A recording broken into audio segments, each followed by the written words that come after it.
Imagine ser o filho favorito, o herdeiro de uma túnica real, e em um piscar de olhos ser jogado em um buraco escuro por aqueles que deveriam te proteger. Esta não é apenas uma lição de moral, é a narrativa mais chocante de traição, luxúria e uma ascensão ao poder tão absoluta que desafia a própria lógica humana. Prepare-se para mergulhar na saga de José, o homem que foi vendido como gado para se tornar o senhor do mundo. Tudo começou em uma tenda em Canaã, onde o favoritismo de um pai plantou as sementes de um crime que mudaria o curso da história para sempre. José, um jovem de apenas 17 anos, não era apenas um pastor de ovelhas. Ele era o centro do universo de seu pai, Israel. Enquanto seus irmãos, filhos das servas Bila e Zilpa, lidavam com o trabalho pesado, José carregava sobre os ombros uma capa bordada, um símbolo de distinção que gritava para todos que ele era o escolhido. Mas o que seu pai via como amor, seus 10 irmãos viam como um insulto pessoal. O ódio fermentava sob o sol do deserto, alimentado pelo hábito de José de relatar ao pai cada falha, cada erro e cada negligência de seus irmãos no pastoreio. A tensão atingiu o ponto de ruptura quando os sonhos começaram. José não era apenas um favorito, ele era um visionário, e seus sonhos eram declarações de guerra para seus irmãos. Estávamos no campo, ele dizia com uma confiança que beirava a arrogância, e os meus feixes ficavam de pé, enquanto os de vocês se curvavam diante do meu. Imagine o rosto daqueles homens, endurecidos pelo trabalho, ouvindo do irmão mais novo que eles seriam seus súditos. E ele não parou por aí. O segundo sonho foi ainda mais audacioso. O sol, a lua e 11 estrelas se curvavam diante dele. Até seu pai, que o amava cegamente, sentiu o peso daquela declaração e o repreendeu, questionando se ele, a mãe e os irmãos realmente se ajoelhariam diante do jovem temporão. Mas enquanto Israel guardava aquelas palavras no coração, refletindo sobre o mistério, o ciúme dos irmãos se transformou em uma conspiração assassina. Oportunidade e maldade se encontraram quando os irmãos levaram os rebanhos para Siquém. Israel, preocupado com a demora, enviou José para buscá-los. Ele caminhou sozinho, vulnerável, através dos campos, sem saber que estava entrando em uma armadilha mortal. Quando o homem andava a esmo por Siquém, sem encontrar ninguém, um estranho o direcionou para Dotã. Ali, o destino estava selado. De longe, ao verem a silhueta da túnica colorida se aproximando, os irmãos não viram um parente, mas um alvo. Lá vem o sonhador! Eles zombaram com desprezo assassino. O plano era brutal: matá-lo, jogá-lo em uma cisterna velha e inventar que um animal selvagem o devorara. Eles queriam ver, com um sarcasmo cruel, no que dariam os seus sonhos após a morte. Rúben, o primogênito, tentou desesperadamente evitar o sangue nas mãos, sugerindo apenas jogá-lo no poço, planejando secretamente resgatá-lo mais tarde. Mas a maldade humana é rápida. Assim que José chegou, ele foi cercado. Eles o agarraram com a fúria de anos de ressentimento, arrancaram a capa que ele tanto amava e o lançaram no abismo seco da cisterna. Enquanto o jovem gritava por misericórdia lá embaixo, no fundo de um reservatório sem água, seus irmãos sentaram-se friamente para jantar, como se nada tivesse acontecido. Foi nesse momento que o destino interveio na forma de uma caravana de ismaelitas, carregando especiarias para o Egito. Judá, num lampejo de ganância disfarçada de piedade, sugeriu: "O que ganhamos matando nosso irmão? Vamos vendê-lo." Por 20 peças de prata, o preço de um escravo comum, a vida de José foi transacionada. Ele foi içado do poço apenas para ser acorrentado e levado para uma terra estranha. O que se seguiu foi uma das maiores farsas da história. Rúben, ao voltar e encontrar a cisterna vazia, rasgou suas vestes em desespero. Mas o pacto de silêncio dos outros foi mais forte. Eles mataram um bode, mergulharam a túnica bordada no sangue e a levaram ao pai com uma pergunta gélida. Reconhece isto? A dor de Israel foi sísmica. Ele rasgou suas roupas, vestiu-se de luto e recusou qualquer consolo, declarando que desceria ao túmulo chorando pelo filho que acreditava ter sido despedaçado. Enquanto isso, no Egito, a mercadoria chamada José era comprada por Potifar, oficial de confiança do faraó e capitão da guarda. Mas aqui, o relato toma um rumo sobrenatural. Mesmo na escravidão, o Eterno estava com José. Ele não era um escravo comum. Ele era um ímã de prosperidade. Potifar percebeu que tudo o que José tocava se transformava em ouro, por assim dizer. Em pouco tempo, o jovem hebreu não era apenas um servo, mas o administrador de toda a casa. José era atraente, inteligente e dotado de uma presença que comandava respeito. Mas a beleza pode ser uma maldição em um palácio cheio de tédio e desejo. A esposa de Potifar, uma mulher acostumada a ter tudo o que desejava, pôs os olhos no jovem administrador. O assédio foi implacável. Deite-se comigo, ela ordenava dia após dia. José, em uma demonstração de integridade que poucos teriam, recusava-se constantemente.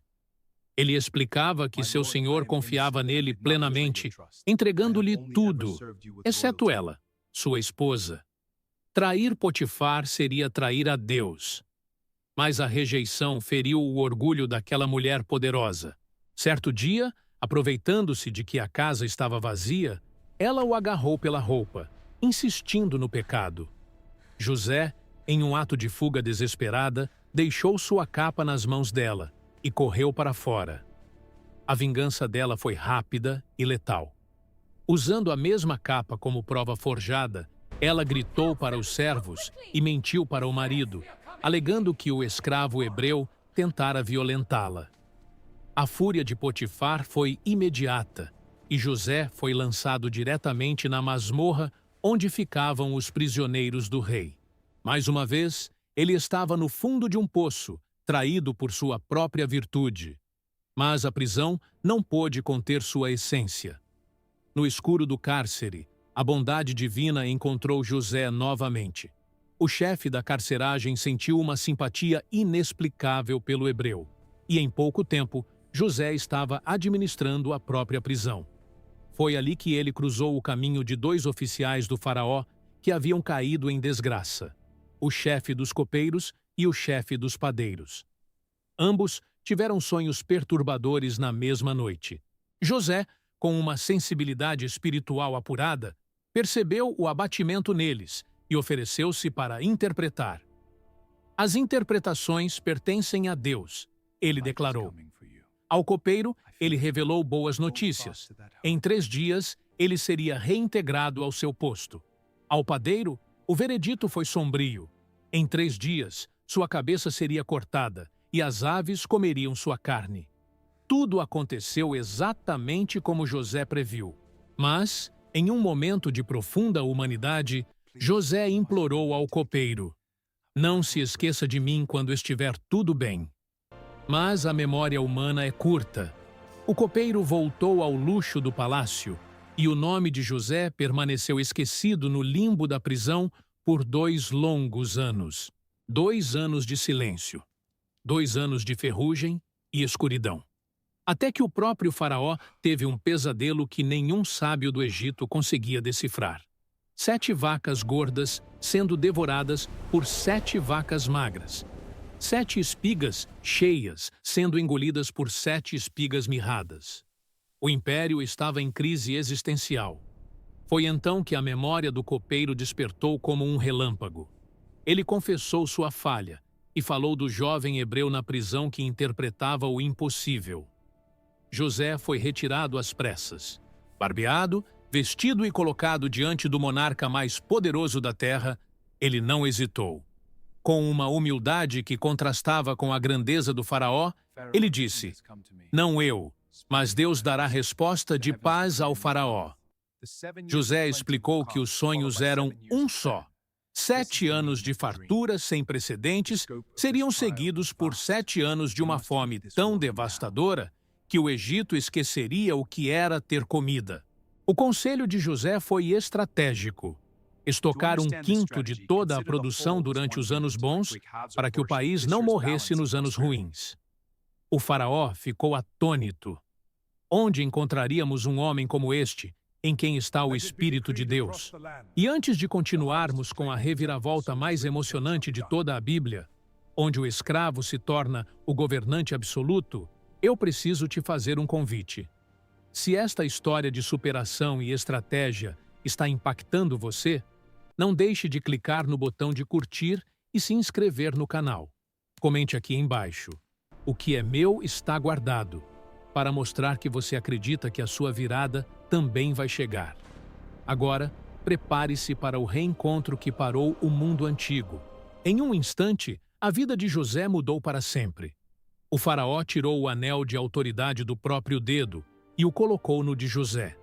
Ele foi vestido com o melhor linho, recebeu um colar de ouro e o título de governador de todo o Egito. Ninguém levantaria a mão ou o pé sem a sua aprovação. Ele recebeu um nome egípcio, Zafenate-Paneia, e uma esposa da nobreza. Aos 30 anos, o ex-escravo agora comandava a maior potência econômica da época. Durante os 7 anos de fartura, José trabalhou incansavelmente, criando cidades-armazém e estocando grãos em quantidades que desafiavam a contagem. Ele teve 2 filhos, Manassés e Efraim, nomes que carregavam o peso de sua jornada. Deus me fez esquecer meu sofrimento, e Deus me fez prosperar na terra da minha aflição. Mas a profecia não falhou. A fome chegou e não atingiu apenas o Egito, mas o mundo inteiro. E enquanto as outras nações começavam a definhar, o Egito tinha comida. José abriu os celeiros e começou a vender mantimentos para todos os povos. Longe dali, em Canaã, a fome também batia à porta de Israel. Sabendo que havia grãos no Egito, o velho patriarca enviou seus 10 filhos para comprar comida, mantendo apenas o caçula Benjamim ao seu lado, temendo perdê-lo como perdera José. Quando os 10 irmãos chegaram ao palácio e se curvaram com o rosto em terra diante do governador do Egito, o círculo se fechou. José os reconheceu imediatamente. Imagine a torrente de emoções: a raiva, a dor, o desejo de vingança e o amor fraternal lutando dentro de seu peito. Mas ele decidiu não se revelar de imediato. Ele os tratou com aspereza, chamando-os de espiões. Através de um intérprete, José ouviu os irmãos conversando entre si em hebraico, confessando que aquela aflição era o castigo divino pelo que haviam feito ao irmão mais novo anos atrás. Rúben os lembrava amargamente de que ele pedira para não tocarem no menino. José, ouvindo tudo e entendendo cada palavra, teve que se retirar para chorar em segredo. Ele os testou severamente, prendendo Simeão e exigindo que trouxessem Benjamim para provar que não eram espiões. A viagem de volta dos irmãos foi marcada pelo medo. Ao abrirem as bolsas, encontraram não apenas os mantimentos, mas o dinheiro que haviam pago, devolvido secretamente por ordem de José. O que Deus está fazendo conosco? Eles se perguntavam, trêmulos. Israel, ao saber das condições impostas pelo governador egípcio, entrou em agonia. Vocês estão me deixando sem filhos? José se foi, Simeão está preso e agora querem levar Benjamim? Mas a fome não dá tréguas. Quando o mantimento acabou, Judá assumiu a responsabilidade pessoal pela vida do caçula. Eles voltaram ao Egito com presentes, dinheiro em dobro e o coração na mão. Ao ver Benjamim, José foi tomado por uma comoção tão profunda que teve que se esconder novamente para desabar em lágrimas. Ele os convidou para um banquete em sua casa, onde eles ficaram maravilhados ao serem sentados exatamente por ordem de idade. Mas o teste final ainda estava por vir. José ordenou que seu cálice de prata fosse escondido na bolsa de Benjamim. Quando os irmãos já estavam a caminho de casa, foram interceptados pela guarda de José. O cálice foi encontrado. O veredito: Benjamim ficaria como escravo. Os outros poderiam ir. Foi nesse momento que Judá, o homem que um dia sugerira vender José, mostrou sua transformação. Em um discurso de partir o coração, ele implorou para ficar como escravo no lugar de Benjamim, descrevendo como a morte do rapaz mataria seu pai de tristeza. A prova estava completa. Eles não eram mais os mesmos homens cruéis de Dotã. José não conseguiu mais manter a máscara. Em um grito que ecoou pelo palácio, ele ordenou que todos saíssem e revelou-se em meio a soluços. Eu sou José. Meu pai ainda vive? O terror nos olhos dos irmãos foi substituído por um abraço coletivo e lágrimas de perdão. Não foram vocês que me mandaram para cá. Ele explicou com uma visão divina da história. Foi Deus quem me enviou para salvar vidas. Ele os enviou de volta com carroças, roupas novas e um convite real. Tragam meu pai, tragam suas famílias. O melhor do Egito será de vocês. A chegada de Israel ao Egito foi o encerramento épico de um capítulo de dor. O reencontro em Gósen, onde José caiu ao pescoço do pai e chorou por um longo tempo, é uma das cenas mais emocionantes da literatura universal. Israel pôde dizer: agora já posso morrer, pois vi seu rosto. A família de Jacó estabeleceu-se em Gósen, prosperando sob a proteção do governador. Durante os anos restantes da fome, José administrou a crise com mão de ferro e sabedoria, comprando as terras e o gado para o faraó em troca de comida, salvando a população da morte e reorganizando o sistema econômico do país. Quando Jacó sentiu a morte se aproximar, ele fez José prometer que não o enterraria no Egito, mas na caverna de Macpela, junto aos seus antepassados. Antes de partir, o velho patriarca abençoou os filhos de José, cruzando as mãos para colocar a bênção maior sobre Efraim, o mais novo, repetindo o padrão de sua própria história e da história de José. Jacó reuniu seus 12 filhos e profetizou sobre cada um deles, descrevendo o caráter e o futuro das tribos que viriam a formar a nação de Israel. Sobre José, ele derramou as bênçãos mais ricas. José é um ramo frutífero junto à fonte. O Deus de seu pai o ajude. Após a morte de Jacó, os irmãos de José temeram novamente que ele estivesse apenas esperando o pai morrer para se vingar. Eles enviaram uma mensagem falsa, alegando que o pai pedira o perdão de José. Mas José, chorando pela falta de fé dos irmãos, garantiu-lhes: vocês planejaram o mal contra mim, mas Deus o tornou em bem. Ele cuidou deles e de seus filhos com um amor que superou qualquer mágoa. José viveu 110 anos, tempo suficiente para ver a terceira geração de seus descendentes. Em seu leito de morte, ele deixou um juramento solene aos filhos de Israel: Deus certamente visitará vocês. Quando saírem desta terra, levem meus ossos com vocês. Ele morreu com a certeza de que o Egito era apenas um estágio e que a promessa de Deus para sua família era maior do que qualquer império. José foi embalsamado e posto em um caixão, aguardando o dia em que seus ossos finalmente descansariam na terra prometida. Esta é a saga de um homem que transformou cada pedra jogada contra ele em um degrau para o trono. De escravo a salvador, de prisioneiro a príncipe, José do Egito permanece como o maior exemplo de que a integridade no escuro é o que prepara você para a luz do palácio. A traição de seus irmãos não o destruiu.